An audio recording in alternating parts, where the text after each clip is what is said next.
จดจ่อที่สิพิจารณาในปฏิจจสมุปบาทหรือที่สิพิจารณาในกายในเวทนาในจิตในธรรมอันนี้เรียกว่าสมาธิตั้งใจส่วนการเข้าฌานแต่อีกอย่างหนึ่งมันส่วนมากมันคือเบาร่วมกันฌานสมาธิฌานมันกันเนื่องกันคือว่าแต่เฮาแยกออกแยกคำว่าสมาธิแบบตั้งใจที่จะทำสิ่งใดสิ่งหนึ่งหรือตั้งใจมั่นคงที่ทำสิ่งใดสิ่งหนึ่งกับการเข้าฌานก็อย่างหนึ่งฌานเป็นเครื่องพักจิตสิเป็นฌาน1ฌาน2ฌาน3 4ก็ตามหรือสมาบัติ8รวมแล้วก็อรูปฌาน1 2 3 4นั่นแหละไล่เป็นไปจนฮอดนี่ว่าสัญญาณสัญญา เป็นเครื่องอยู่เป็นเครื่องพักจิตถ้าจะเปรียบเทียบแล้วว่าร่างกายเขาทำการทำงานมาตลอดเบิดมื้อเบิดเว้นก็ต้องกินอาหารแล้วก็พักผ่อนนอนหลับมั่งแต่ว่าจิตบัดนี้เขาต้องการพักจิตก็คือการพยายามเข้าฌานนั่นเองฌาน1 2 3 4ส่วนมากคนสิบ่ผ่านเข้าไปสู่ฌานที่4ได้หรือสิบ่ผ่านถ้าพูดถึงคำว่าสมาธิบัดนี้บ่ผ่านเข้าสู่อัปปนาสมาธิได้เพราะว่ามาค่อยกังวลกับอาการต่างๆที่มันเกิดขึ้นอาการปิติที่มันเกิดขึ้น เห็นแสงสว่างร่างกายสั่นอิ่มโยกร่างกายใหญ่สูงสายฟ้าแลบปั๊บหรือร่างกายสิลอยอึดอัดหลายคนที่เป็นลักษณะว่าบางคนก็ว่าหายใจบ่เข้าหายใจฝืดหายใจตันแน่นหน้าอกแน่นท้องแข็งแท้ที่จริงแล้วล้วนแล้วถ้าเป็นอาการทางความรู้สึกความจริงไม่ใช่ไม่เป็นความจริงคือบ่เป็นแล้วมันเป็นอย่างมันคือว่าจิตร่วมเข้าสู่ในการร่วมใหญ่เข้าสู่อัปปนาสมาธิจักเทื่อเพราะเอาความคิดมาคิดเนี่ยคิดถึงมันคือเป็นแนวนี้วะนี่มันคือเป็นแบบนี้หายใจฝืดหายใจตันแน่นหน้าอกหนักไหล่หนักข้อหนักหน้าผากหนักงอนมีเบิดทุกอย่างแล้วก็กังวลกับท่ามันน่ะบางทีก็สะเลงเงงไปทั้งหน้าบางทีก็เบี้ยวออกข้างๆเสกเงกอยู่กะช่างมันทั้งหลายเหล่านั้นน่ะมันสิเบี้ยวหน้าเบี้ยวหลังสะเลงเงงไปทั้งหน้าก็สร้างมันสิหนักสิอึ้งสิแน่นหน้าอกก็ตามด้วยแล้วสิ่งเหล่านั้นเป็นเครื่องผ่านเป็นเครื่องทดสอบของเฮาเองว่าเฮาสิมีจิตใจมั่นคงบ่มั่นคงหรือตั้งมั่นส่วนมากมันบ่ตั้งมั่นที่มันวอกแวกเมื่อเข้าถึงอาการนี้แล้วปุ๊บมันสิกลับมานึกคิดว่าหาเหตุผลของอาการนี้ฉะนั้นอย่าสนใจให้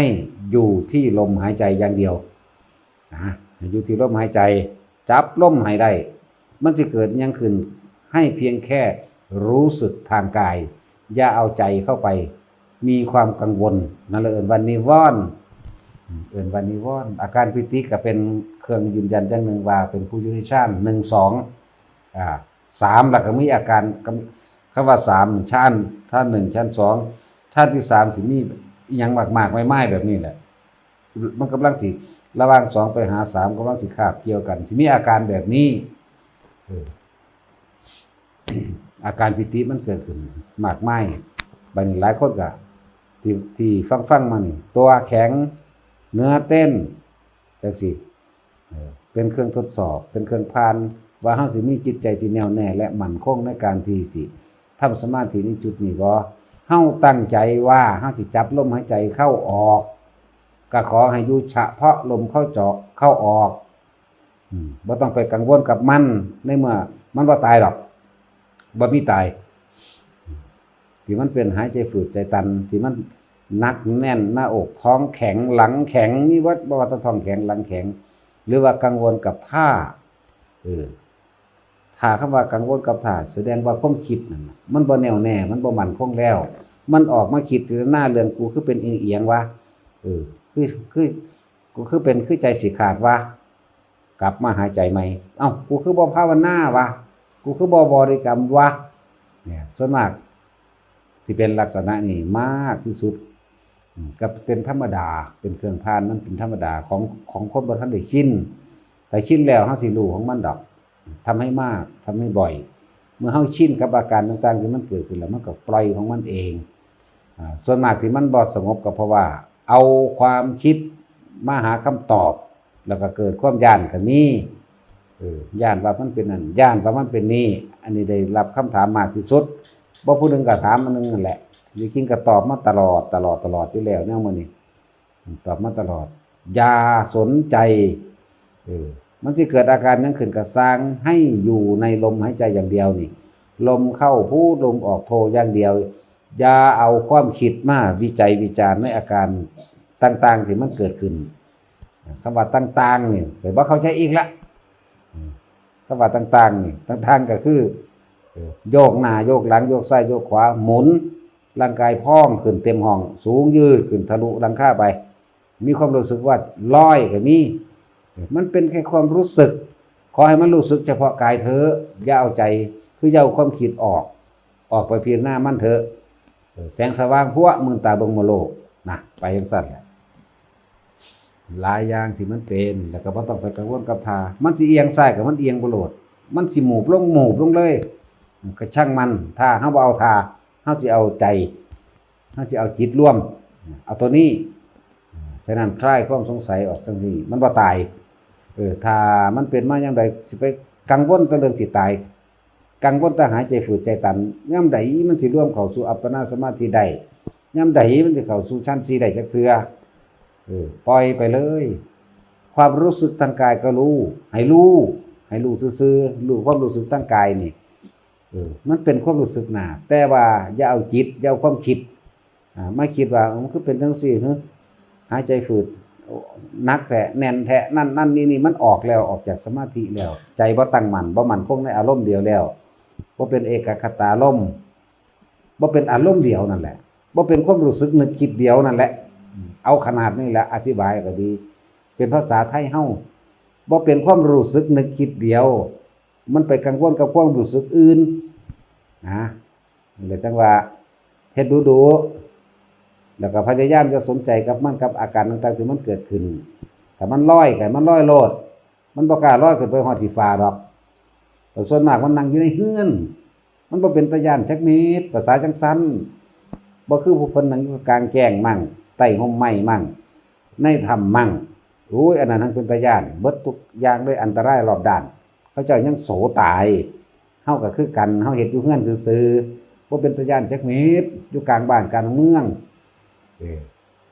นั่นแหละนั่นผู้เฮ็ดอยู่วัดนี่ก็ตามบัดนี้มันก็อยู่ในวัดนั่นแหละมันบ่ได้อยู่ในป่าในภูเขาตัวนั้นทั้งเป็นตาย้านคือเมื่อวานนี่ก็เว้าอยู่ว่าต่างๆนานาล้วนแล้วแต่เป็นเครื่องทดสอบทดลองของเฮาเองอย่างเช่นว่าฝนก็บ่มีจักเม็ดดอกแต่ว่ามันเป็นหยังคือมีฝนตกมันเป็นหยังคือมีฟ้าร้องมันเป็นหยังคือฟ้าผ่าเฮาเปียงลงมาแต่เราไม่สนใจถ้าว่าบ่สนใจบ่เอาออกไปคิดจักหน่อยนึงเลยเพราะว่าเฮามองว่าตายก็คือตายมันสิเป็นจังไดก็มันเป็นพอความตายสุดท้ายแล้วเฮ็ดจังไดหนีไปจังไดก็บ่มีทางที่จะรอดได้นี่คือเฮาขจัดความรู้สึกหวาดกลัวออกได้แล้วขจัดออกเลยมึงสิเกิดจังขึ้นก็เกิดล่มป่าไม้ต้นไม้นี่หักเป็นต้นผลเต็มเป็นต้นเด้อมันธรรมดาเด้ปัวเป้งป้างมาธรรมดาแต่เฮาเอาความคิดเข้าไปว่ามันเป็นหยังว่านี่กูสิบ่ตายบ่กูสิบ่นั่นบ่นี่บ่เกิดความย้านหวาดวันมันเศร้าเด้จิตบ่รวมอันนั้นอันนี้เฮาบ่เก็บเข้ามาคิดเลยนี่เปรียบเทียบให้ฟังเลยว่าเดินจงกรมอยู่ในป่านี่น่ะมันเป็นแบบนั้นแต่ว่าเฮาคือบ่สนใจนั่นแต่ว่าเนี่ยเฮานั่งอยู่นำเฮือนแท้ๆมันสิไปย้านหยังภาษาอาการเพราะฉะนั้นนั่นแหละให้ขจัดออกอย่าเอาความคิดออกมาพิจารณามันอย่าไปมาวิตกอย่าไปมากังวลกับมันปล่อยมันโลดตายก็มันตายเถอะนะตายในพุทโธนั่นน่ะมันตายเถอะนะมันบ่เข้าสมาธิหยังก็สร้างของมันน่ะว่าแต่มันตายในพุทโธต้องยอมแบบนี้เด้ถ้าบ่ลงถึงความตายบ่มีทางถึงบ่มีทางใดก็แล้วกันเพราะแต่โยกแม่จักหน่อยยุกยิกเอาแล้วมือตาปึบคิดอีกแล้วเห็นแสงสว่างแบบน้อยทออันแม่งหิ้งห้อยนี่มือตาเบิ่งปึ๊บจังซี่คือตาสินนั่นแหละเพิ่มขึ้นมาโดด มันก็บ่ร่วมให้จักเทื่อล่ะมันก็ว่ามันก็เลยบ่ได้เข้าใจคำว่าฌานสี่เป็นจังไดอาการของอัปปนาสมาธิเป็นจังไดบ่รู้เพราะว่าเฮาก็ค่าคิดกับกังวลกับเรื่องนี้คือเอิ้นว่านิวรณ์นั่นน่ะมันบ่แม่นแต่นิวรณ์5อย่างในตำราเด้กามฉันทะเนี่ยถีนมิทธะอุทธัจจะกุกุจจะวิตกมันแม่นแต่เรื่องจังซี่เด้นี่ล่ะมันกังวลในอาการที่เกิดขึ้นในความรู้สึกทางร่างกายของเฮาเองมันเป็นความรู้สึกภายในแต่ว่ามันคือจริงรู้สึกเด้แต่มันบ่จริงดอกปล่อยมันโลดเนี่ยจังหวะแต่ละคนมันบ่ผ่านหม้องนี้มันเลยบ่เข้าสู่อัปปนาสมาธิจักเทื่อ ฌานทั้งเบิดหรือเครื่องเล่นต่างๆนานาอย่างเช่นกรรมฐาน40อย่างเป็นเครื่องพักจิตให้ถึงความสงบแค่นั้นเองสูงสุดคืออัปปนาสมาธิหรือเอกคตาล่มโดยอุเบกขาซื่อๆออกมาแล้วจังเว้าได้อันนี้เว้าเสมอเด้อแล้วมันเข้าไปแล้วเว้าได้เด้มันเว้าบ่ได้อันนี้นะออกมาสักวันกรรมฐาน40มีผลเสมอกันทำความสงบอันสูงสุดคืออัปปนาสมาธิถ้าว่าเรื่องฌานก็คือฌาน4แม้นจะเป็นอรูปฌานที่เฮาเพ่งเข้าไปอากาศไม่มีที่สิ้นสุดคำว่าอากาศไม่มีที่สิ้นสุดคำว่าเพ่งเนี่ยเอาจิตเพ่งเด้ใช้ความรู้สึกนึกคิดจินตนาการเพ่งไปหาความว่างเปล่านึกถึงหม่องมันสุดของอากาศอากาศไม่มีที่สิ้นสุดคือเฮาส่งจิตออกนอกนี่แหละส่งออกไปไสคำว่าออกนอกคือเพ่งไปตามมันอากาศว่ามันบ่มีหม่องสุดหาจังใดก็บ่สุดถ้ามันประกอบอยู่ในอารมณ์เดียวเรื่อยๆเดี๋ยวมันก็ดับพึบของมันเองมันก็เป็นของมันเองล่ะนะภาษารูปฌานนี่มันก็คือกันนี่แหละกับพวกสมาธิธรรมดานั่นน่ะเพียงแต่ว่าเปลี่ยนคำนึกใหม่กับจิตใส่ความรู้สึกจินตนาการเพราะว่ามันบ่มีรูปนะแต่ว่าวิญญาณไม่มีที่สิ้นสุดก็คือกันความรู้สึกแลวิญญาณก็เลยแล้วแต่มันเป็นของบ่เที่ยงนั่นแหละอันนึงก็เลยว่ามันบ่สุดดอกหาความสุดของวิญญาณดูที่สิรับรู้ต่างๆนานาวิญญาณบ่สุดวิญญาณบ่สุดก็ว่าไปนึกไปเรื่อยๆมันก็คือฌานธรรมดานี่แหละเปลี่ยนแต่รูปซื่อหรือสิคิดว่าจะว่ามีสัญญาก็ใช่ว่าไม่มีสัญญาก็ใช่บ้านึกไปนึกมาอยู่หั่นบาดมันสิดับมันก็ดับของมันเพิบไปของมันเองดอกหน้านี่คือรูปอรูปฌาน4รูปฌาน4อรูปฌาน4เพิ่นเอิ้นสมาบัติ8บางคนถามฮอดว่าพระอรหันต์เขาสัญญาเวทยิตานิโรธเป็นแบบใดซั่นพระอรหันต์เขาเพิ่นเข้าฌานธรรมดานี่แหละอันเรื่องสัญญาเวทยิตานิโรธมันดับพอแห้งแล้วหมายถึงเพิ่นดับอุปทานขันธ์ดับอุปทานเวทนาดับอุปทานสัญญาดับอุปทานสังขารดับอุปทานวิญญาณเบิดแล้วบ่ถือเอาบ่ยึดเอาแล้วมีแต่รู้กับรู้ซื่อๆเคยได้ยินบ่ล่ะดับอุปทานขันธ์น่ะน้อยน้อยอุปทานขันธ์ยึดนั่นบ่อุปทานขันธ์อุปทานเวทนาอุปทานอุปทานสัญญาอุปทานสังขารอุปทานวิญญาณมีแต่รู้กับรู้ซื่อๆบ่ได้เป็นผู้รู้เด้ลักษณะนั้นนั่นแหละจังว่าเว้าให้ฟังเฮ็ดบ่เป็นดอกแต่ว่าเว้าให้ฟังซื่อพระอรหันต์บ่แม่นว่าเป็นอรหันต์เข้าสัญญาเวทยิตนิโรธแต่ก่อนออกว่าก็บ่แม่นอรหันต์บ่พี่บ้าบ่คิดแนวนั้นเนาะ เพิ่นเข้าฌานธรรมดาแต่ว่าเพิ่นตั้งอธิษฐานสัจจะไว้ว่าสิเข้า7มื้อหรือ14มื้ออันนั้นเป็นเรื่องของเพิ่นต่างหากเฮาเฮ็ดบ่เป็นอันนี้จังซั่นเฮาเฮ็ดบ่เป็นอ่านมาอันนี้จำมาซื่อๆ นั่นแหละเพิ่นดับเบิดทุกอย่างแล้วเพิ่นว่างเบิดทุกอย่างแล้วเพิ่นปล่อยว่างเบิดทุกอย่างแล้วเพิ่นว่างมือจากบาปแล้วอรหันต์นี่ว่างมือจากบาปเบิดแล้วบ่มีความปรารถนาสิ่งใดอีกแต่ว่าเพิ่นก็เข้าฌานธรรมดาเลยเอิ้นว่าสัญญาเวทยิตานิโรธสัญญาคือดับสัญญาดับเวทนาสัญญาเวทยิตะเรียนบาลีเฮาจังหน่อยเวทยิตก็มาจากคำว่าเวทนานั่นแหละบ่มีสัญญาบ่มีเวทนานั่น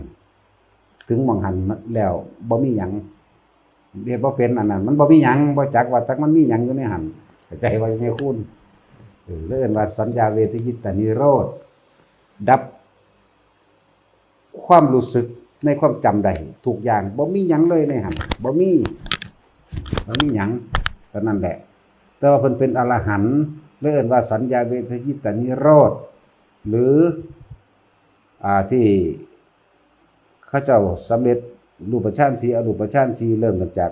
อนาคามีขึ้นไปจังเข้าได้เท่านั้นอนาคามีกับอรหันต์ปฏิสัมภิทาได้พวกนี้อนาคากับอนาคาปฏิสัมภิทานั่นแหละมันต้องแตกฉานในฌานในกระบวนการของฌานสมาบัติ8พร้อมจะได้พวกนี้ก็ว่าสัญญาคือบ่มีความจำเวทยิตมาจากเวทนาบ่มีความรู้สึกอย่างจักอย่างแต่ที่ว่าแข็งเลยก็ได้โตนี่แข็ง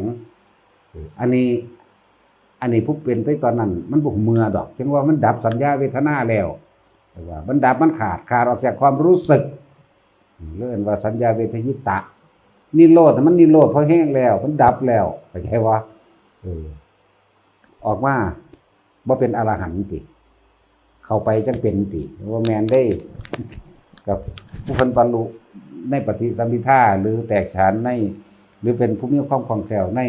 รูปฌาน4อรูปฌาน4ต่างหากอันนี้ต้องเฮ็ดได้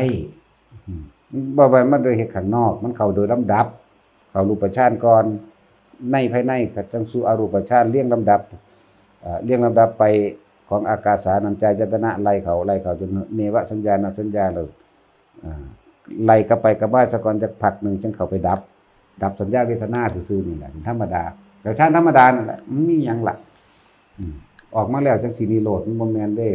พระอรหันต์เพิ่นเป็นนิโรธแล้วเพิ่นดับแล้วบ่มีความอยากได้อยากดีอย่างนี้อยากเป็นอย่างอีกแล้วเพิ่นเข้าฌานเว้าศัพท์ซะสูงโพดเลยเนาะเฮาก็เฮ็ดบ่เป็นเนาะก็เว้ามั่วล่ะ ของเฮามันมั่วเอาเด้นี่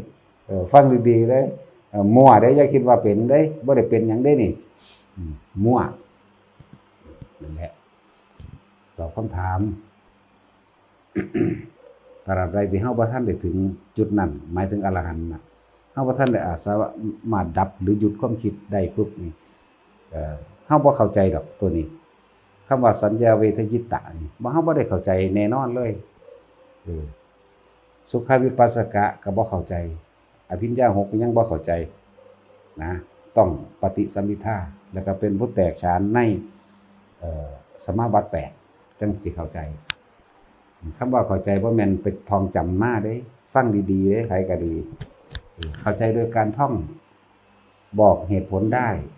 แต่ว่าตัวเองยังไม่ถึงหรือบ่ได้เรียกว่าเข้าใจเด้ตัวเองต้องเข้าไปสัมผัสสัมพันธ์ได้ปึ๊ดทุกอย่างในนั้นแต่ก่อนถึงอื่นว่าเข้าใจได้นี่ว่าแม่นเข้าใจแบบโลกเขาได้ว่าเอาได้ภาษาสั้นเอามาหยังภาษาทองเอานั่นแหละคือเฮาทองเอาโดยนี้แหละสั้นก็คือไอ้ผู้ว่าท้องแข็งนั่นน่ะฟังเอาโสตายมันจังสิเข้าได้เนาะหมายถึงว่ามันบ่พันอาการนี้ตอบไปแล้วล่ะเว้าดูหลายแล้วตอบไปแล้วอย่าเว้าดูกรรมฐานทั้งเบิด40เป็นแค่เครื่องพักจิตให้แค่ถึงความสงบสูงสุดมีอันเดียวกันจิตร่วมใหญ่ภาษาพระป่าเพิ่นเว้ากันพ่อแม่ครูอาจารย์เพิ่นเว้ากันจิตร่วมใหญ่ดับเข้าสู่อัปปนาสมาธินั่นเอง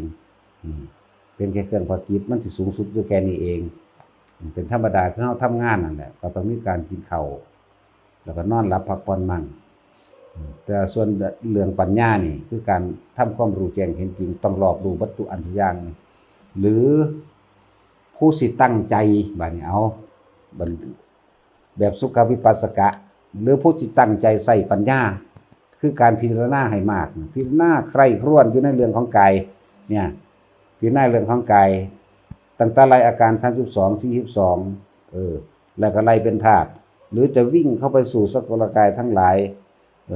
แยกเส้นผมมีเท่าใดแขวมีเท่าใดใส่มีจักคดใส่ยาวจักเม็ดจักใส่ยาวจักศอกไล่นี่หมายถึงว่าเป็นเครื่องเล่นเครื่องอยู่อันหนึ่งคือกันเป็นเครื่องอยู่บ่ต่างกันจากกรรมฐานที่10ดอกอยู่ในกายอันนี้แต่ว่ามันสิมีปัญญาบวกเข้าพร้อมกันพวกนี้เป็นสิสัมปยุตด้วยปัญญาสิ่งเหล่านี้สัมปยุตบวกน้อมไปในทางที่ทำให้เกิดความรับรู้น้อมไปในทางที่ทำให้เห็นจริง เรื่องว่าสัมปยุตอันนี้นั่นแหละคิดเอาเกษาผมโลมาขนขาเล็บทันตาฟันคิดให้เห็นนะว่าจำเป็นต้องนั่งสมาธิก็ได้ทำงานอยู่ก็สามารถทำได้แต่ว่าทำให้ชินไล่เข้าไปพุ่นละ จนว่าฮอดนี่ยังละกะลีสังยังอาหารเก่าอาหารใหม่ไปหมดไปต้องปิดตั้งน้ำดีเสียมหังเสลียดไล่ใช้ความนึกคิดจินตนาการเห็นเอาอันนี้ทั้งที่ยางไปยางมานั่งกินข้าวอยู่ก็ตามคือพระเพิ่นนั่งกินข้าวนี่เพิ่นกับบางองค์เพิ่นกับพิจารณาในสิ่งเหล่านี้แหละเกศผมลงมาคนขาเล็บไล่ไปเรื่อยกลับไปกลับไปเป็นเครื่องอยู่เป็นเครื่องอยู่เป็นเครื่องพักความคิดอันนึงแล้วก็แยกธาตุแยกออกมาเป็นของไฟของมันอันนี้ธาตุดินเท่านี้ธาตุน้ำเท่านี้ธาตุลมเท่านี้ธาตุไฟเท่านี้สรุปแล้วเป็นของที่เป็นอนิจจังมั่งเป็นทุกขังมั่งเป็นอนัตตามั่งเป็นธาตุทั้ง4มั่งแยกไปแยกมาแล้วก็ทำความคล่องแคล่วอยู่ในเลื่อนล่างอย่างเดียวนี่เราเอิ้นว่ากายล่ะนี่พิจารณาเรื่องของกายในกายก็อันนี้แหละอันนี้ก็แม่นคำว่ากายในกายนี่คือคำว่ากายในกายกับอันนี้ก็แม่นอยู่ในลมหายใจก็เอิ้นว่ากายในกายหายใจเข้าพุทหายใจออกโทหรือสิเอาคำใดมาเป็นเครื่องบริกรรมแทนก็ได้ทั้งเอิ้นว่ากายในกายคือเก่าแต่นี่ออกไปโดยกว้างออกไปโดยทั้งเบิดของกายเลยนับเบิ่งกระดูกแต่ละข้อแต่ละตอของมันกระดูก300ท่อนมันเป็นจังไดนี่ทำให้มากทำให้บ่อยเดี๋ยวก็ชินเองเดี๋ยวก็เห็นเองหน้าโดยหัวกะโหลกโดยหนังหุ้มอยู่โดยลอกหนังออกโดยลอกแยกเนื้อออกเป็นท่อนเป็นก้อนๆของไผของมันก็ได้ใส่มีอยู่เท่าใดศอกจักคดจังซี่มันก็แยกไปของมันได้ผู้หญิงมีจักศอกใส่บ่จักอีกนะ ผู้ชายมีเท่าใดใส่จักศอกจะต้องหวดฮะบ่รู้ใกล้สิตายแล้วยังบ่รู้อยู่มันนำกันบ่กับยายบัวใส รุ่นเดียวกันสิ อันนี้หมายถึงว่าเป็นเครื่องอยู่เป็นการทำสมาธิหมายถึงเฮาตั้งใจว่าเฮาสิพิจารณาเอาเฉพาะเรื่องของกายมันมีส่วนประกอบมันมีส่วนผสมอย่างแน่มันอาศัยหยังเป็นเครื่องอยู่จังชีวิตอินทรีย์มันจังสิแข็งแรงได้มันก็อาศัยอาหารพากันทองอยู่ได้ล่ะเนาะเห็นว่าชีวิตินทริยังโสตินทริยังคานินทริยังคิวหินทริยังนั่นน่ะเนาะอันนี้แหละก็อันนี้ล่ะนี่ผู้ใดอยากรู้ว่าเรียนอินทรีย์สูตรแรกก็ไปเรียนน้ำตะกูลว่าเราเฮ็ดปุ๋ยอินทรีย์นั่นว่าล่ะยังก็ฟ้ามๆนะ หลายคนเป็นบ้าในศัพท์มาถามอยากมาเรียนอินทรีย์กับอาจารย์ว่าซั่นนายเลยไปสู้ไปหาจื่อไว้แนวใดแนวนั้นซั่นอยากมาฝึกอินทรีย์อยากมาเรียนอินทรีย์มาธรรมดาก็ได้บ่ต้องว่ามาอันนั้นนี่ล่ะ เป็นแต่เฮาย่านโพดเฮาก็บ่อยากสอนเด้เฮาย่านเด้มันหลายเอาความรู้มาหลายปานนั้นไผสิสอนได้ของเฮาบ่มีความรู้เนาะยี่สินสิไปฝึกอินทรีย์เรียนอินทรีย์กับอาจารย์ก่อนว่าซั่นแม่กูบ่ฮู้จักเด้อว่ากูก็บ่ได้เรียนนกอินทรีย์ก็เลยแต่ปุ๋ยอินทรีย์พอมีผู้ฝึกให้อยู่ตะคูนเด้อซั่นภูนจิตฟาร์มเด้อซั่นขายปุ๋ย ผู้จัดการใหญ่ก็ยายแก้มน่ะดิเพิ่นได้จักได้ก็ได้ก็สั่งเอาสั่งบ่อ่านส่งเบิดต่างจังหวัดแต่ว่าแม่นได้เครื่องโล บ่ไปส่งเด้อันนั้นหลายสอบอยู่ จังว่าถ้าเฮาอยู่ในชีวิตอินทรีย์ทั้งหลายจะเรียนอินทรีย์ก็นี่แหละทำความรู้แจ้งให้เห็นจริงในกายในสกุลกายทั้งเบิดน่ะแล่นเข้าไปโลดแม้กระทั่งว่าเป็นท่อน้ำเลี้ยงโดยเส้นเลือดมันก็เข้าไปได้หน้าเฮ็ดไปคือหน้าคือว่าสมาธิตัวนี้กูตั้งใจสิเล่นอยู่ในสกุลกายทั้งเบิดเลยกลับไปกลับมาไปซ้ำอยู่เบิดมื้อเบิดเว้นยืนเดินนั่งนอนได้ทั้งนั้นกินข้าวกินน้ำก็ได้ทั้งนั้นเพราะว่ามันใส่จิตการนึกเห็นพร้อม นี่เฮ็ดวุ่นไปอยู่นี่ตั้งสมาธิตั้งใจอยู่ในนี่ผมมีเท่าไหร่แขวมีเท่าไหร่กระดูกคอต่อข้อผู้หญิงมีเท่าไหร่ผู้ชายมีเท่าไหร่แยกมันเล่นอยู่หั่นเด้มันธรรมดาเด้ผู้หญิงมี7บ่ผู้ชายมี9ว่าไปซี่โครงมีเท่าไหร่กระดูกก้นจากก้นกบจนถึงหัวกะโหลกผู้หญิงมีจักข้อกระดูกสันหลังนั่นแหละไล่ไปเบิดผู้ชายมีเท่าใดพุ่นน่ะนึกเห็นไปเลยนึกเห็นไปเรื่อยของมันนึกไปนึกมามันสิจิตร่วมเองนี่แบบนี้ก็ได้จักบ่นึกเห็นในเรือนร่างของเจ้าของเองนี่แหละนึกไปนึกมา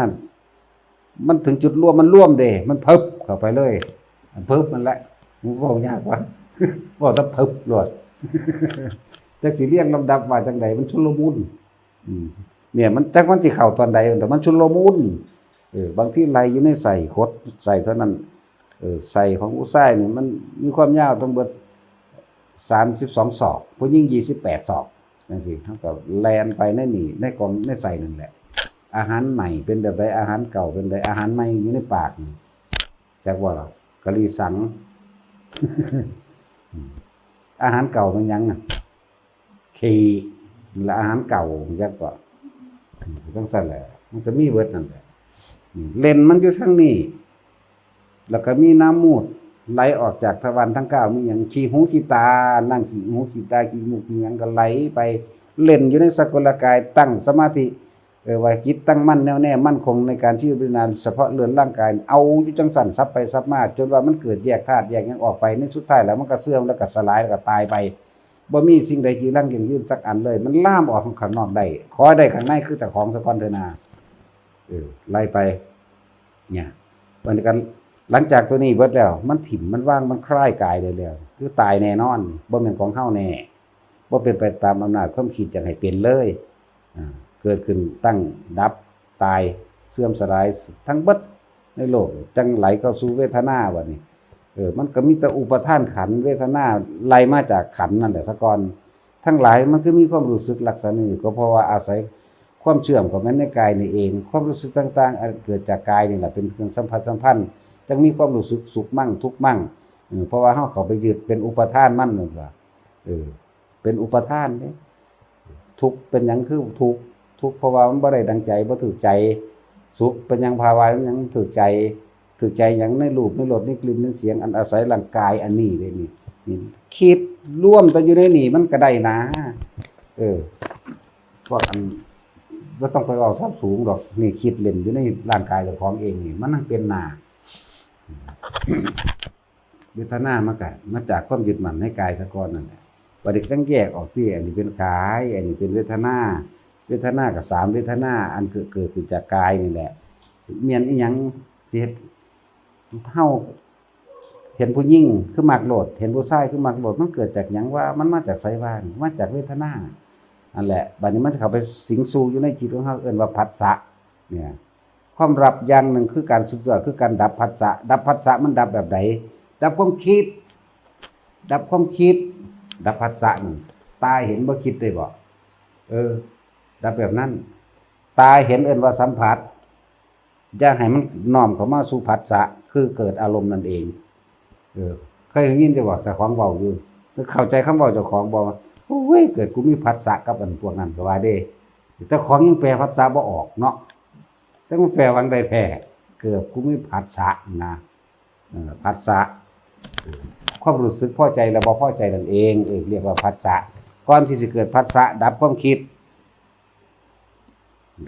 ปั๊บตาเห็นบ่ต้องคิด